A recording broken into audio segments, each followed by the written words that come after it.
Welcome to the Deep Dive, the place where we take all the articles, notes, and research you've curated and turn them into actionable, essential knowledge.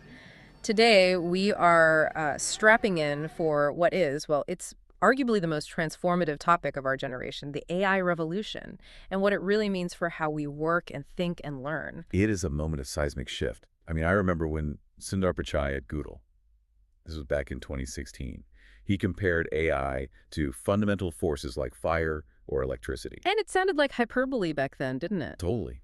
But if you really stop and think about it, we're already living inside this new AI economy. Hmm. Your Netflix recommendations, your spam filter, the logic Amazon uses to suggest your next purchase. That's all machine learning. It's all machine learning. This isn't some future scenario. It's the operational reality of today. And the reason we're diving so deep right now is just the staggering speed of it all. I mean, we've had tech leaps before, but the public arrival of generative AI in late 2022 felt like like a GPT flicker that changed the world almost overnight. Oh, the adoption metrics are the most shocking indicator of this speed.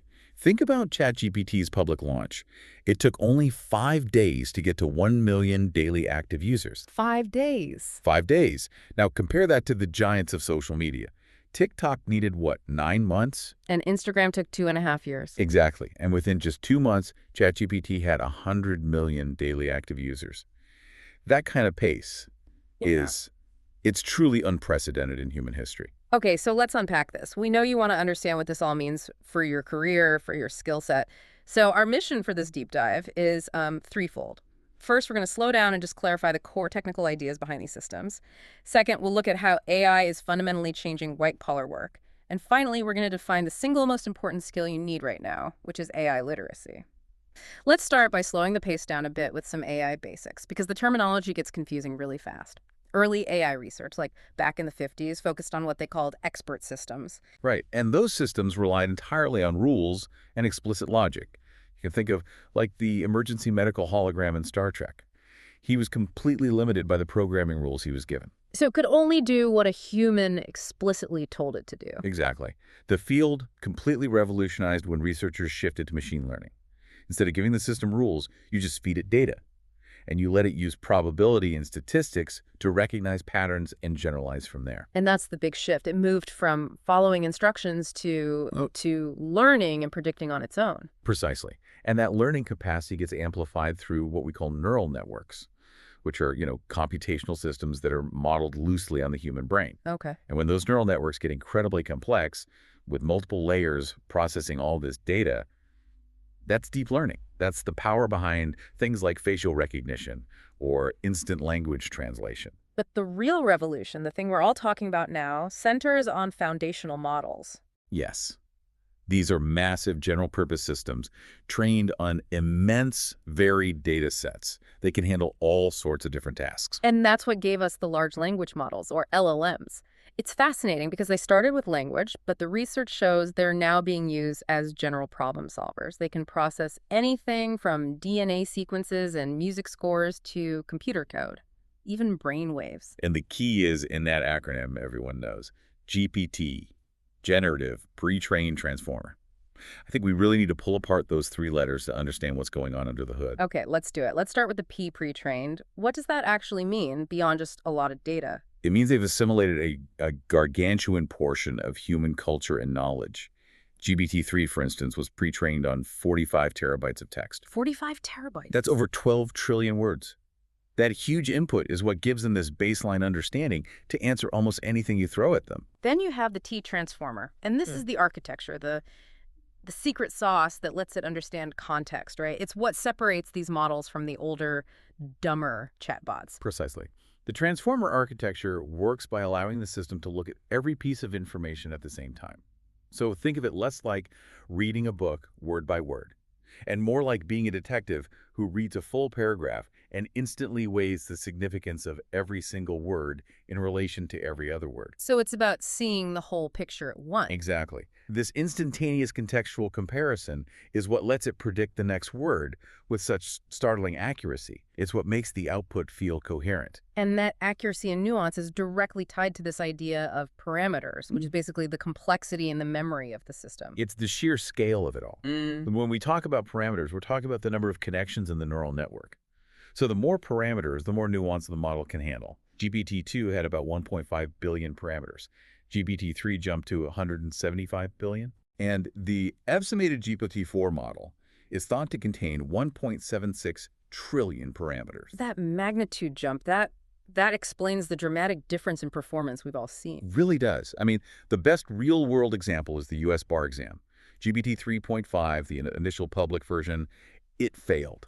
It just couldn't handle the logical nuance and the massive amount of information. Right. GPT-4, with that massive leap in parameters, passed the exam immediately. And not just passed, it scored better than 90% of human test takers. That is the power of scale in action. So we've established that AI is pre-trained on a massive chunk of human data, and it generates output by predicting the next most probable word.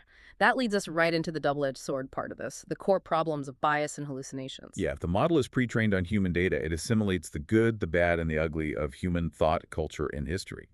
And what's really fascinating here is that the AI doesn't just replicate our biases, it often amplifies them. We see that so clearly in image generation. The source material had a really interesting finding about the image generator Stable Diffusion. When you asked it to create images of doctors, only 7% of the images it produced were women. Even though women make up 39% of practicing U.S. doctors, Cry. that gap tells you the AI is exaggerating existing societal inequities that it found in the training data. It takes a subtle bias and it makes it a hard rule in the output. That's the bias coming directly from the pre-training. And then you have the outright falsehoods, the made-up data points or fictional references, and that's the generative side of the equation, isn't it? Precisely. The whole system is built to sort probabilities and predict the next output. Yeah. So because it's generating something new, not searching a database, it sometimes creates entirely believable but false data, a phenomenon we call hallucination. It's basically the model confidently making stuff up because the probability structure suggested it was the most likely next piece of text. So, we know that if the model is too rigid, it's not creative, but if it's too creative, it lies.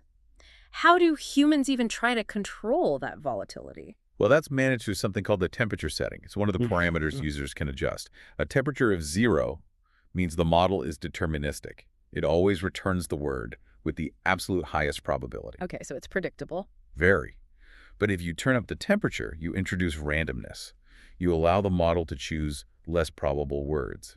This generates creativity and diversity, but it also significantly increases the risk of hallucination and just plain nonsense. That frames it perfectly, and it helps explain why services like Bing or Copilot give you those little style buttons like precise, balanced, or creative. They're just regulating that temperature for you. Okay, so here's where the rubber really meets the road. If we know these systems are incredibly powerful, capable of passing the bar exam, but they're also inherently biased and prone to hallucination, how can we possibly trust them in high-stakes professional fields? That is the critical question. This isn't just another tech revolution. The sources all emphasize that this one is different because the target of disruption is primarily white-collar work. We're talking about knowledge jobs, not just manual labor. And the initial predictions are they're eye-opening in terms of scope. They really are. We're seeing a high impact on sectors driven by text and analysis. So administrative support, 46% of tasks impacted. Legal work, 44%. Science and engineering, around 36 to 37%. The expectation is that the efficiency gains in these sectors will just fundamentally redefine what we expect from one person. So what I'm hearing is that the core insight here isn't that AI will just eliminate job categories, it's that it will change the nature of every job because jobs are really just bundles of tasks. That is the core realization. The new rule is simple. Those who can work with AI will replace those who can't. And we're already seeing this happen dramatically in high-skill, high-risk professions. Let's look at medicine first. We know doctors and clinical staff spend a huge amount of time on documentation and bureaucratic stuff. Right.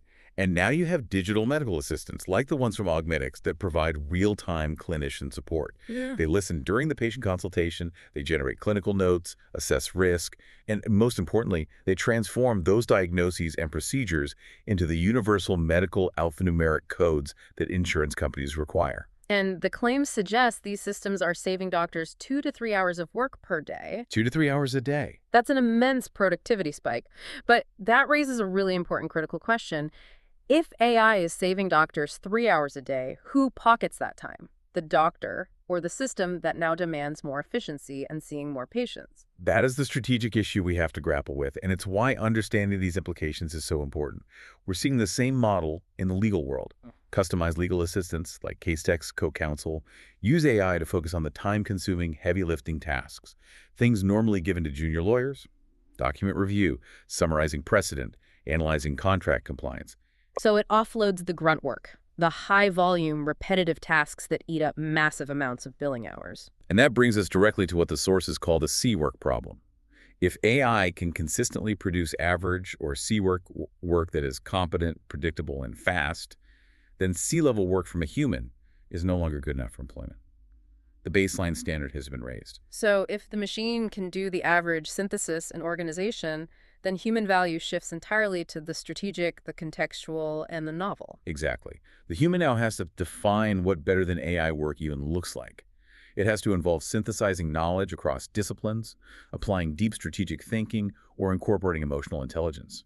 Things the machine just cannot access. It requires us to demand higher standards from ourselves and from our education systems. So what does this all mean for the specific skills we need to be cultivating? If AI does the C work, our value shifts from finding the answer to asking the right question. The sources remind us that the original Turing test was about whether a machine could convince a human it was another human, which, these models now do routinely. And if the machine can mimic human communication so successfully, the key job skill becomes what the sources call problem formation, the ability to identify, analyze, and delineate problems effectively. Which is why a liberal arts education is suddenly so hyper-relevant. It's not about finding the answer in the text, it's about having the intellectual imagination to frame the perfect question for the machine. The example in the material is just wonderful for illustrating this. Write a 200-word process for removing a peanut butter sandwich from a toaster in the style of the King James Bible. Right. The creativity in that entire exchange is entirely in the unusual, novel formulation of the prompt. The user had the imagination. The AI just executed the instructions perfectly. This means all of us need to get much better at prompt engineering. So what are the actionable takeaways people can start using right now to ask better questions? You have to move beyond simple commands and be precise. We can break it down into 3 necessary components. First, define the task or verb clearly. Don't say, make this shorter. Be more specific. Way more specific. Say, condense this text into a 100-word summary, focusing only on 3 key themes. Specific verbs produce better outputs. And the second component is giving the AI a persona or context. Right. The voice or role is essential. You can ask the AI to respond as if you were Yoda, or, more practically, adopt the role of a meticulous copy editor. Tone modifiers like serious and empathetic or casual and funny help constrain that randomness we talked about. And the third part involves providing context and restrictions, giving it guardrails. Yes, tell it what information is off limits or what examples it absolutely must include. You can supply a paragraph of your own writing and say, use this paragraph as the only source material.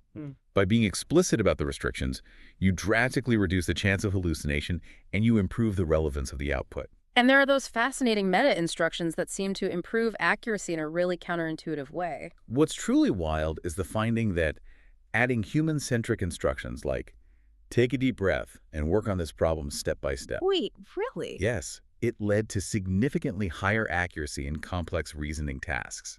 It's a trick. You're asking the AI to simulate a slower, more methodical internal process. Iteration and meta-instructions, like asking the AI to improve your prompt, produce fundamentally better results. Beyond just productivity and logic, let's talk about creativity. It's kind of counterintuitive to think of an engine based purely on probability as creative. Yet AI's lack of human inhibition seems to be its secret weapon. One NASA engineer reportedly called this process collaborating with an alien. It's an incredible tool for divergent thinking because human expertise often introduces constraints. We learn what the consensus is. We learn what not to do. The AI has no consensus or cultural baggage. And the comparison of DeepMind's Go-playing programs illustrates this brilliantly. Yeah, you had AlphaGo, which was trained by watching millions of human games. It learned human strategies and human biases. Then they built AlphaZero. It was programmed without any knowledge of human games. It only learned by playing itself millions of times. And it crushed AlphaGo. It crushed it easily. By developing strategies and combinations that were entirely non-human, it just wasn't constrained by human norms, and its creativity in that sense was limitless. That immediately translates into practical idea generation for all of us. AI can function as a phenomenal brainstorming partner, focusing on quantity over quality. Absolutely. Think about using the style of a distinct piece of marketing, say, the Trader Joe's Fearless Flyer, to generate 25 new products. You might get ideas like salted caramel hummus or blackberry basil lemonade. You're going to sell all of them, but you've generated a huge volume of ideas in 5 seconds. You've lifted your creative floor instantly. And that leads to a really crucial point about the new baseline for creativity. It does. One study compared human participants with various AIs, GPT 3.5, GPT-4, Copy.ai on a standard creative task. It found that the mean and maximum creativity scores for the AIs were generally higher than the human participants. At our best, humans are still unmatched, but the average quality of AI output has consistently and drastically raised the baseline for what counts as adequate creative work. So, what does this all mean? We've covered the technical underpinnings, the dramatic shift in white collar work, and this new necessity of AI literacy. That literacy, which includes problem formation, critical evaluation of sources and bias, and effective prompting, it's no longer a niche skill. It's an essential work and life skill for everyone. We are definitely moving toward a reality where the predictable, consistent C work is handled by the machine. Human expertise is needed to interpret, apply, analyze, and communicate at a much higher level. We have to focus on strategic synthesis, novel problems, and innovative solutions that require real human judgment. We can maybe view this relationship through the lens of Vygotsky's zone of proximal development, or ZPD, which is the framework describing the difference between what a person can do on their own versus what they can do with help from a powerful teacher or mentor. That is the perfect metaphor. AI is becoming that powerful partner. It accelerates human accomplishment. It allows you to reach a learning and achievement zone that was previously impossible without that kind of expert instant assistance. It makes you, the human, fundamentally better and faster than you could ever be alone. The standard for good enough is fundamentally changing in almost every single field because of this new partnership. So, if AI can now reliably produce average C-level work, the important question for the future isn't if you use AI, but how will you redesign your work process to ensure your final output is measurably better, faster, or more innovative than the AI's starting point?